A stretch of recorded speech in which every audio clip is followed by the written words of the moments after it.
ได้มีกองประชุมข้างปฐมฤกษ์ของคณะบริหารงานสมาคมคนลาวแต้จิ๋วสุดที่6พร้อมทางเปิดห้องการสมาคมดังกล่าว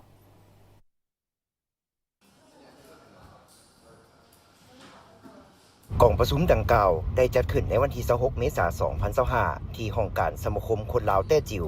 ภายใต้การเป็นประธานของท่านเล็งสวรรค์วาลีประธานสมาคมคนลาวแต้จิ๋ว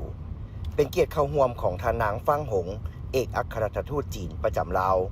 มีท่านบุรพาสันติคงคาประธานสมาคมจีนนครหลวงเวียงจันทร์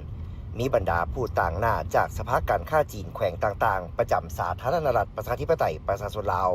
พร้อมด้วยสาวลาวเสื้อสายจีนและแขกถึกเซินเข้าร่วมท่านเล็งสวรรค์วาลีกล่าวว่ากองประชุมครั้งนี้แม้นมีความหมายความสำคัญและได้เปิดขึ้นในโอกาสเฉลิมฉลองวันสร้างตั้งสายพัวพันการทูตลาวจีนครบรอบ64 ปีจุดประสงค์ในการจัดกองประชุมครั้งนี้ก็เพื่อเป็นการเต้าหูมความสามัคคีพี่น้องชาวลาวเสื้อสายจีนแต้จิ๋วที่ดำรงชีวิตในสปป.ลาวได้มีการแลกเปลี่ยนข้อมูลข่าวสารซึ่งกันและกันในด้านเศรษฐกิจการค้าการลงทุนและอื่นๆที่เห็นว่ามีความสนใจและในตอนท้ายกองประชุมผู้เข้าร่วมได้รับฟังคำคิดคำเห็นจากท่านนางฟังหงเพื่อเป็นทิศให้แก่สมาคมคนลาวแต้จิ๋วก็คือสาวลาวเสื้อสายจีนที่ดำรงชีวิตอยู่สปป.ลาว